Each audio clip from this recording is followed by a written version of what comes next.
Maya-maya pa, nagsimula na silang mag-warm up. Roll lang tayo ng head to the right. 1, 2, 3, 4. Isa pa. 1, 2. Ayan. Sige pa.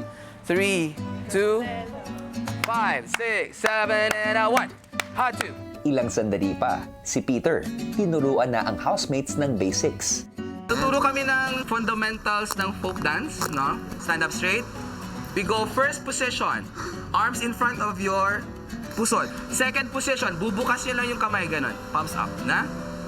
Siguro, Carmel, igano pa ng konti. Yes. Nung ako po ay junior high school po, kuya, since uso po, kuya, yung intrams po, kuya. So, sa folk dance po, kuya, napapabilang po ako dun, kuya. So, may mga konting kaalaman din po, kuya, sa folk dance po. Kung may karanasan na si Carmel sa folk dance, sina Fred at Miguel, tila hirap dito. Ang fourth position, ipapasok nyo yung nasa labas na kamay. Igano mo ng konti, sorry. Ganyan. Okay? Tapos ito, taas mo pa ng konti. Huwag kang mag-alala na matangkad ka. Kung matangkad ka, kailangan dalawin ka pa rin sa taas, ha? Okay. Hindi naman siya sobrang naging madali. It's really the balance lang talaga.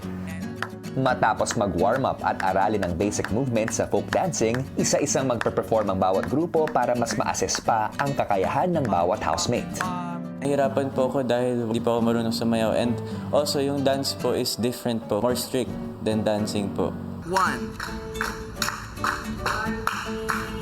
5, turn.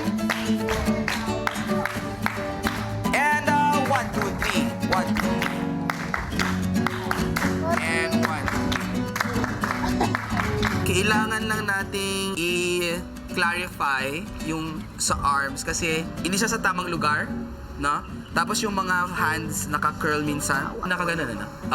Nandito yung kamay masyadong maliit. Kailangan malaki. Lakihan mo. Yan. Madami-dami pa po kaming kailangan trabahuin at ituro sa ating mga housemates.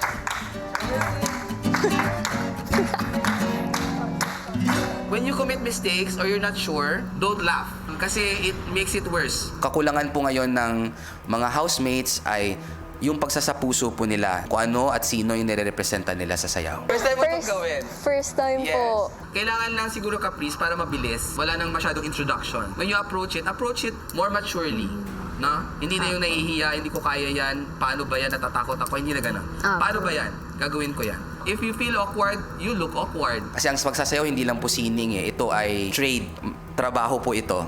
Yung Smile Sofia as of now is para siyang nagpapakute. Hindi dapat nagpapakute. Ay parang, yung cute, hindi. Dapat, yung totoong ngiti. Okay? Hindi naman po namin masishare sa kanila yung buong sining namin. Crystal, can you go? Yeah? And skirt like this? There you go. Ganyan yung pakiramdam, the whole dance, no? So kahit man lang yung disiplina, yung pagpapahalaga, yung respeto, napakalaking bagay na rin po yun kasi parte dun po yun ng kultura natin. The next thing that we're going to do is we're going to learn the dance na, no? But I think we can take a short break muna. Okay, thank you.